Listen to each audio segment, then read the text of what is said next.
Ang pamagat ng ating anime ngayon ay Deadmount Deathplay. Like and subscribe na rin para naman patuloy lang ang ating Anime Recaps Tagalog. O Anime Recaps Tagalog, mapapawaw ka sa sarap. Nagsimula ang series sa mga natatakot na knight dahil sa malakas na kalaban. Saka sila biglang pinagkakarne. Pina-atras ng boss ang mga kasama saka pumasok ang special weapon ng simbahan. Ito si Shagrua Edith. Ipinakitang ang kalaban pala ng mga tao ay malaking halimaw na gawa sa buto. Inatake ito ni Shagrua gamit ng kanyang malaking espada kasabay ng kapangyarihan nito. Ngunit malakas ang halimaw na nakatawag pa ng maraming mga kaluluwa ng tao na pinatay nito. Nagpalabas ng malaking dragon ang corpse god na umatake kay Edith.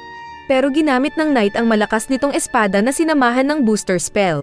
At hinati nito ang dragon na parang naging quarter cut na mang-inasal. Nagpalabas pa ng maraming skeleton army ang kalaban. Pero hindi daw takot ang knight.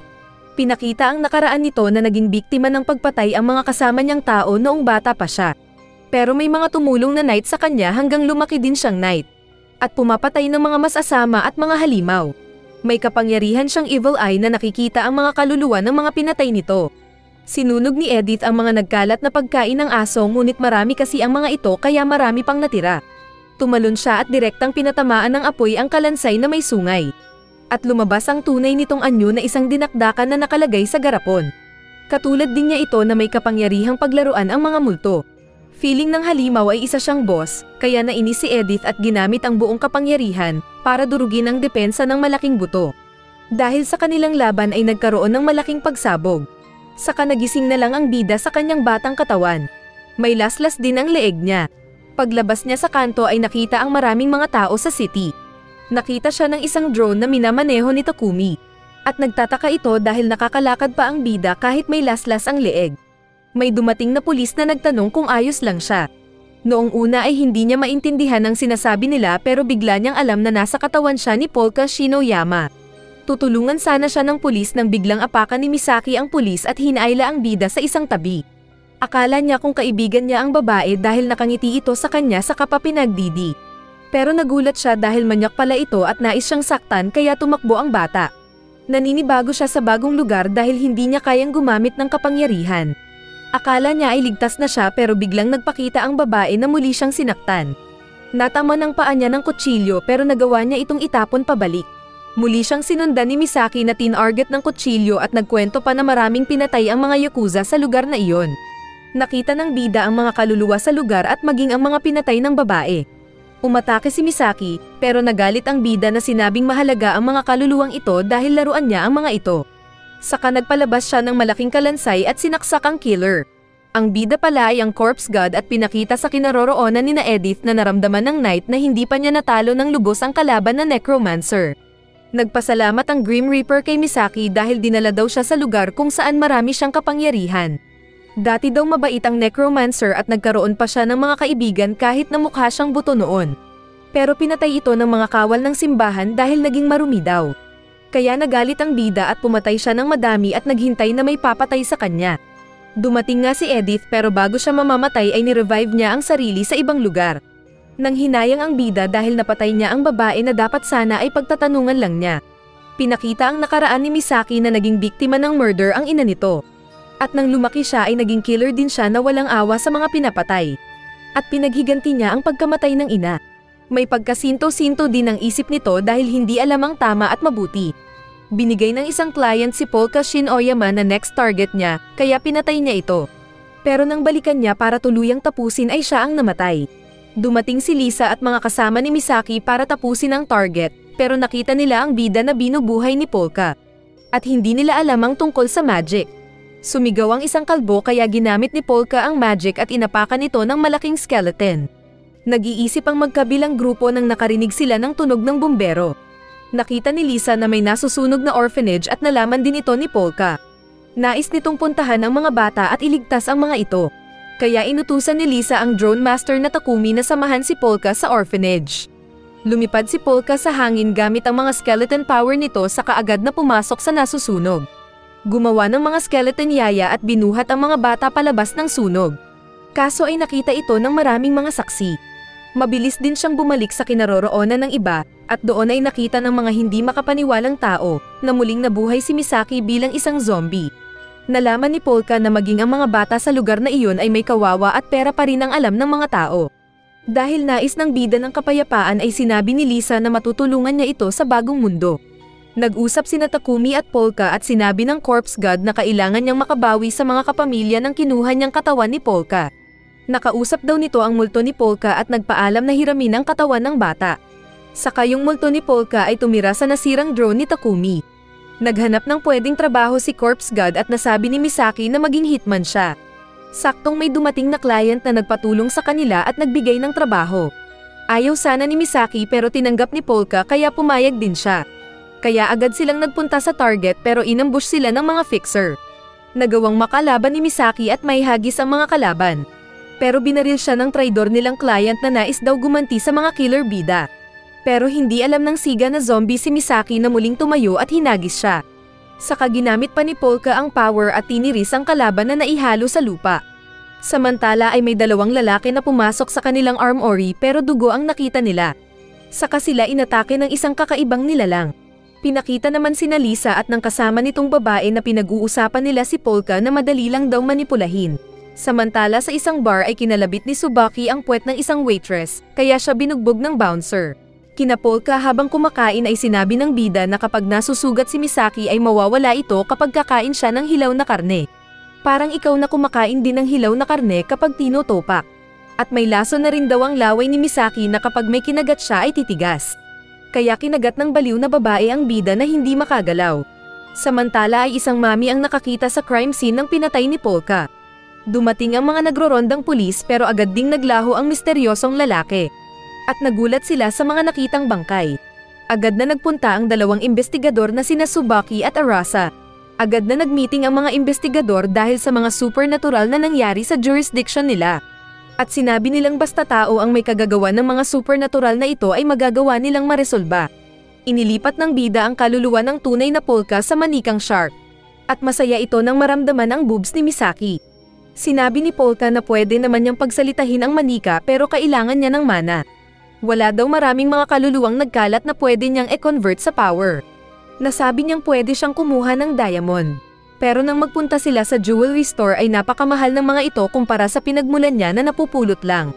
Dahil nais niyang maging mapayapa ay pag-iipunan daw niya ito. Habang naglalakad ay nakita ni Takumi ang mukha ni Arasa na agad tinalo ng kanyang drone. Pinuntahan naman ni Tsubaki si Lisa para imbestigahan ito. Sinabi ni Polka na huwag sirain ni Arasa ang drone ng kaibigan niya. Pero nilapitan siya ni Arasa at hinawakan na pangit ang mukha. Pero agad siyang napa-atres nang maramdaman na malamig si Polka. Lalapit pa sana ulit si Arasa kay Polka pero tinawagan na siya ni Takumi. Sinabi ni Takumi na mga ordinaryong bata lang ang dalawa. Saka nagpalipad ng mga drones para i-record kung sakaling saktan ni Arasa ang mga bida. Nagpaparamdaman ng bida at ang pulis nang biglang lumabas sa likod ni Arasa si Misaki. At mabilis na sinipa ang pulis. Saka hinayla si Polka para tumakbo. Hinabol sila ni Arasa pero nakapagtago na sila sa itaas gamit ang kapangyarihang buto. Bumalik si Arasa sa presinto at pinakita ang marka ng sipa sa abs nito. At saktong kapareho ang footprints na nakuha nila sa crime scene. Pinag-uusapan naman ng dalawang pulis si Lemmings na pinatay ang mga taong pinagbabaril siya ng walang hirap. Pero hindi nila alam na kasabay nilang nakapasok sa opisina nila ang naka-invisible na Lemmings. Dahil walang makuhang impormasyon si Tsubaki dahil wala siyang warrant ay nag-chicks na lang siya. Pumasok sina Polka at Misaki at saktong may natanggap na text ang pulis. Kaya tinawag niya ang dalawa para mag-shot sila. Pero ang totoo ay papunta pala doon si Arasa. Nakita naman siya ni Takumi sa mga kamera nito pero hindi niya nakita si Lemmings. Naabutan ni Arasa ang dalawa sa bar at tatanungin na sana sila pero biglang nawala ang ilaw. Nagsindi si Lisa at biglang lumabas ang mommy na naramdaman din ni Polka. Dahil wanted ay huhulihin sana ng mga pulis si Lemmings pero tinapon lang niya ang mga ito. Mabilis naman siyang nilapitan ni Arasa at sinipa sa tiyan gamit pa ng bote. Pero ang bote ang nabasag. Gumamit si Arasa ng baton pero nahawakan ito ni Lemmings. Saka sa isang iglap ay dinala nito si Misaki. Tutulong sana ang bida pero ayaw niyang mabisto ng pulis. Sinubukang hulihin ni Arasa ang kidnapper pero naitapon siyang nasaktan. Ginamit ni Polka ang power at inagaw si Misaki kay Lemmings. Ngunit kahit madilim ay nakakakita pa rin si Lemmings na mabilis na umatake kaya nagpalabas ng maraming skeleton si Polka para pigilan ang mommy. Pero nagawang makalapit ni Lemings kay Misaki at nakipagbulungan kaya natigil ang laban nila. Sa kanila wayin ni Misaki ang tinidor at tinusok kay Lemings kaya ito nahilo. Dahil dito ay nagkaroon ng oras ang bida na makagawa ng malaking bungo para atakehin si Lemings. Dahil dito ay nasira ang bar. Nag-report naman si Lemings sa boss at may sinabi sa katinuro ang litrato ni Polka. Kaya alam ng boss na buhay pa ang bata. Dahil kailangan ni Polka ng pera para makabili ng gemstone pampalakas ay nagbukas sila ng fortune-telling business. Dahil na rin sa tulong ng multo sa ballpen. Marami naman silang nakulambat na pera dahil sa panloloko. Pero nang sarado na sila ay biglang pumasok ang dalawang pamangkin ni Polka kasama ng mga bodyguards nila. Hindi kilala ng bida si Polka kaya nag-isip ito ng paraan para umalis ang dalawa. Pero nais daw ng isa na feeling royal blood na magpahula. Dahil sinabi ng mga bida na umuwi na ang mga ito ay iiyak sana ang isa. Pero niyakap ito ni Polka maging ng isa pa. Saka sinabing babantayan ang mga bata. Kinausap pala nito ang isang multo na bantay ng mga bata. Saka sila umalis. Umuwi si Polka sa mansion nila at sinalubong sila ni Takeru. Kasama din ng bida si Misaki para maging bodyguard niya. Kumain sila at doon ay nakilala niya ang mga kapamilya. Naroon din ang isang extra na kamag-anak nilang si Goro na nais kausapin ng tatay ni Polka na si Razan tungkol sa negosyo. Pero sinabi ng matanda na retired na siya kaya napahiya si Goro na umalis. Kalaunan ay nag-usap sina Razan at Polka at alam ni Razan na iba ang kausap niya kaya tinutukan ng espada ang bida. Pero naramdaman ng bida na nasa danger ang mga pamangkin ni Polka kaya nagpaalam muna sa tatay. Pinakita ang nakaraan ng multo na nagpatulong ang magkapatid na kunin ang kanilang bag sa gubat. Nakita naman niya ito at kinuha. Pero narinig niya ang dalawang tao na binabalak sunugin ng kambal. Kaya tatakbo sana ang babae pero nahuli siya at sinunog. Akala pa niya kung buhay pa siya pero multo na pala siya. Nakita ng multo na tinawag ng isang bodyguard ang mga bata na sumunod. Pero kalaban pala ito na naramdaman ng babaeng bata. Wala namang magawa yung multo kahit naisaktan yung kalaban. Pero bigla itong tinuhad ni Misaki. Kaya natanggal ang wig nito at isa pala itong Saitama fan. Pinaalis ni Misaki ang mga bata. At pagkatapos ay inatake niya ang kalbo na gawa naman ng gawa ng apoy. Dahil dito ay natrap ang mga bata sa itaas na inakala nila kung tigok na sila dahil sa sunog. Pero niligtas sila ni Polka na sinabing hindi sila tinigilan na bantayan ng multo. Inakala ng mastermind na Goro na tapos na ang trabaho. Pero hindi niya napansin na inipit siya ng malalaking truck at dumating ang isang riding in tandem na inatake siya. Samantala ay nakapag-disguise ulit ang boy sunog pero nakita pa rin siya ni Polka. Inagaw nito ang mga itsura ng pinatay niyang mga katulong ng bahay. Pero muli siyang sinipa ni Misaki. Nagposisyon ng alias Firebug at nakapaglabas ng apoy kaya hindi makalapit ang mga bida. Pero dumating bigla si Lemings na pinitpit lang ang kalbo. Sa kulungan ay kinausap ng mga pulis ang isang kriminal na nakakilala kay Firebug. Pero sinabi nitong ordinaryo lang daw ang nagpapanggap na Firebug. At pinakita nga ang nahuling kalbo na nakitang biglang nagkasunog sa taas ng sasakyan. Natakot siya dahil tinarget siya ng tunay na Firebug killer. At sinunog siya ng buhay saka pinakita ang isang babaeng kumakanta. Nabitin ka ba?